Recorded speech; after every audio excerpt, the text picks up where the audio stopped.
आज हम मार्कशीट बनाना सीखेंगे कि एक्सेल के अंदर मार्कशीट कैसे बनाई जाती है।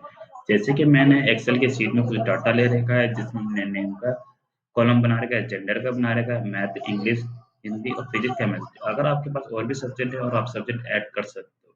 जैसे कि अब हमारे पास ये नंबर्स दे रखा है, अगर इन नंबर्स के बीच में अगर हमें कोई टोटल्स निकालना हो तो कैसे निकालना है? जैसे कि हमारे पास सबसे ऑप्शन 3 ऑप्शन है जोड़ने के। पहले हमने इक्वल टू ले लिया, 1 बाय 1 करके हमने क्या करा सेल को पिक करा और प्लस का साइन लगाते चले गए। ठीक, हमने पिक करा और पिक करा देन एंटर। एक तरीका तो ये होता है। दूसरा तरीका होता है कि आप फॉर्मूला लगा सकते हो इक्वल टू सम और टैब हमने दबा दिया फॉर्मूला एक्टिव करने के लिए। यहाँ पर पूछ रहा है फॉर्मूला नंबर्स। आप सेम कंडीशन अब सेल को पिक करिए, comma cell, comma cell, comma cell, comma cell, comma और ब्रैकेट को क्लोज कर दीजिए।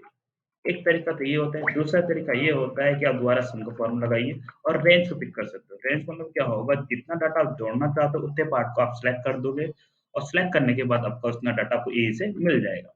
ठीक, आप तीनों में से किसी का यूज़ करके आप टोटल निकाल सकते हो। उसके बाद आप सेल को यहाँ पर ट्रैक कर देना, ऑटोमेटिक सबका रिजल्ट आ जाएगा।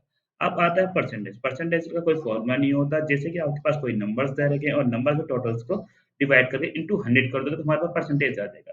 जैसे कि मेरे पास इक्वल टू करा, हमारा टोटल आया है 397। उस वाले सेल को हमने पिक करा, हमने करा डिवाइडेड बाय, क्योंकि हमारा टोटल क्या है 5 सब्जेक्ट का, तो 5 सब्जेक्ट पर सब्जेक्ट हमारा 100 का है, तो हमने डिवाइड कर दिया 500। हमें परसेंटेज में चाहिए तो इंटू हमें 100 करना पड़ेगा। आपके जितने सब्जेक्ट होंगे आप उसी बेस पे क्या करिए टोटल करके आप उसे डिवाइड कर सकते हो। हमने ये नंबर से परसेंटेज निकाला, फिर अगेन देख लीजिए इक्वल टू लिया हमने, 360 वाले सेल को पिक करा, डिवाइडेड बाय 500 करा, इंटू 100 कर दिया। ठीक, हमारे पास परसेंटेज निकल के तैयार हो जाएगी। अब निकालते हैं यहाँ पर डिवीजन। डिवीजन क्या होता है कि आपको किसी भी नामकरण, डिवीजन मतलब होता है कि आप किसी को कोई पद देना। अगर हमें यहाँ पर कोई पद देना है तो हम कौन सा फॉर्मूला करेंगे? जैसे कि हम यदि हम चाहते हैं कि इस सेल के अंदर अगर 60 से अबव हो तो यहाँ फर्स्ट लिखा हुआ आ जाए। यदि इस सेल के अंदर 45 से अबव हो तो यहाँ पर सेकंड लिखा हुआ आ जाए।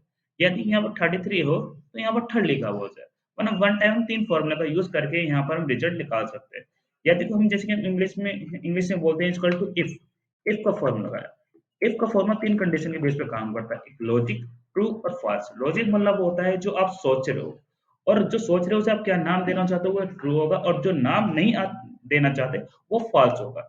जैसे कि मैंने सोचा कि अगर लॉजिक इफ का फॉर्मूला लगाया है, अगर लॉजिक क्या है हमारे पास इस वाले परसेंटेज वाले सेल में अगर ग्रेटर देन या इक्वल टू 60 से अबव हो। ठीक, ये मैंने लॉजिक सोचा। अब इसका लॉजिक पे आप क्या नाम देना चाहते हो? अगर 60 से अबव होता है तो हमने क्या लिया कोटेशन, इसका नाम फर्स्ट आ जाना चाहिए। कोटेशन एक कंडीशन हो गई। सेकंड कंडीशन हमें फिर अब अप्लाई करनी है सेकंड के लिए, कॉमा करा, फिर हमने दोबारा इफ का फॉर्मूला लगा दिया और टैब दबा दिया। परसेंटेज वाले सेल को हमने पिक करा और ग्रेटर देन और देन इक्वल टू। आप यहाँ पर 45 लिख सकते हो, चाहे आप 45, 60, 70 जितना भी लिखना चाहो लिख सकते हो, वो डिपेंड आप पे करता है। कॉमा, हम चाहते हैं अगर इस सेल के अंदर 45 होता है तो कोटेशन क्या नाम आ जाए, सेकंड लिखा हुआ आ जाए। कोटेशन, कॉमा, हम यहाँ पर थर्ड की भी कंडीशन देना चाहते हैं क्योंकि इफ दोबारा से हमने लिया, देन परसेंटेज वाला सेल पिक करा, ग्रेटर देन इक्वल टू। ठीक, हमने यहाँ पर लिखा 33। अगर इसकी डिवीजन अगर 33 होती है तो उसका नाम क्या आ जाना चाहिए, यहाँ पर थर्ड लिखा हुआ आ जाना चाहिए। और ब्रैकेट जितनी बार ओपन होता है उतनी बार यहाँ पर क्लोज भी होगा। 1 2 3 3 टाइम्स मैंने क्या करा है, यहाँ पर ब्रैकेट को ओपन करा है, देन मैंने एंटर मार दिया। अब जैसे कि हम यहाँ पर क्या कर सकते हैं, जब ट्रैक करते हैं तो ऑटोमेटिक सबका रिजल्ट आ जाएगा। अगर हम सपोज करो किसी सब्जेक्ट को अगर हम क्या करते हैं, यहाँ पर हमने 32 ले लिया, ठीक, 14 ले लिया, 12 ले लिया, 20 ले लिया, 20 ले लिया और यहाँ पर हमने क्या ले लिया 20 ले लिया। तो यहाँ पर जब अगर यहाँ पर क्या हो रहा है, हमने 33 तो कंडीशन दी थी तो 33 से ऊपर जो भी था हमने क्या थर्ड मान लिया, लेकिन 33 से हमने कोई नाम हमने नहीं दिया था। अगर हमें कोई नाम नहीं देते तो वहाँ पर फॉल्स लिखा हुआ है। हाँ, अगर हम चाहते हैं जहाँ पर फॉल्स लिखा हुआ आता है तो फॉल्स की जगह वहाँ पर क्या आ जाए फेल लिखा हुआ आ जाए। फॉर्मूला द्वारा एक्टिव करेंगे, सेल को 2 बार क्लिक करिए वरना F2 दबा सकते हो। लास्ट वाले जहाँ पर हमारा थर्ड है वहाँ पर आप कॉमा कर दो, मतलब फॉल्स की जगह हम क्या चाहते हैं कंडीशन यहाँ पर फेल लिखा हुआ आ जाए और कंडीशन में बंद करा देन एंटर मार दिया। ठीक, जहाँ पर अगर कोई फॉल्स आएगा तो वहाँ पर ऑटोमेटिक क्या आ जाएगा फेल निकल के आ जाएगा। ठीक, अब यहाँ पर हमें क्या लिखाना पड़ेगा, पास फेल भी इंडिकेट करना पड़ेगा। डिवीजन के बेस पे कभी हम पास फेल यहाँ पर नहीं बता सकते। तो सबसे पहले हम यहाँ देखेंगे कि हमारे 5 सब्जेक्ट में सबसे छोटा नंबर कौन-सा है, तो इजी से हम पास फेल बता सकते हैं। जैसे कि मैंने यहाँ पर लिया मिनिमम का एक कॉलम क्रिएट कर दिया, देन एंटर इक्वल टू हमने यहाँ पर लिखा मिनिमम का फॉर्मूला लगाया। अब मिनिमम कितने में से देना चाहता हूँ 5 सब्जेक्ट जितने हमारे पास सब्जेक्ट में से हम छोटा नंबर देना चाहते हैं, तो पाँचों सब्जेक्ट को मैंने पिक करा। आप वन बाय वन करके भी पिक कर सकते हो। वो डिपेंड आप पे करता है आप कितना सिलेक्ट करते हो। मैंने यहाँ पर ब्रैकेट को क्लोज कर दिया, देन एंटर मार दिया। ठीक, ये हमारा क्या आ गया छोटा नंबर क्या है यहाँ पर कितना आ गया 14 आ गया। ठीक, अब हम चाहते हैं इसी तरह हम यहाँ पर सबका निकाल सकते हैं। मैंने यहाँ पर ट्रैक कर लेता हूँ। अब मुझे पास फेल बताना है, तो मैंने यहाँ पर लिख दिया पास और फेल। ठीक, अब पास फेल हम किसके बेस पे निकालेंगे मिनिमम के बेस पे।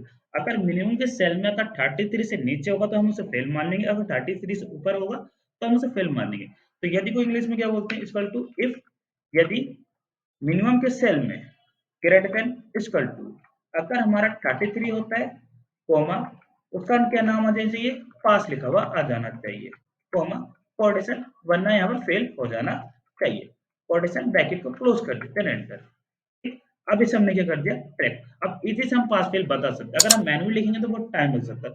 और एक बात जरूर याद रखना कि इफ का फॉर्मूला ये नहीं कि हम मार्कशीट पे ही लगाएंगे। आप पे डिपेंड करता है कि आप कंडीशन के बेस पे कहाँ पर फॉर्मूला लगा सकते हैं।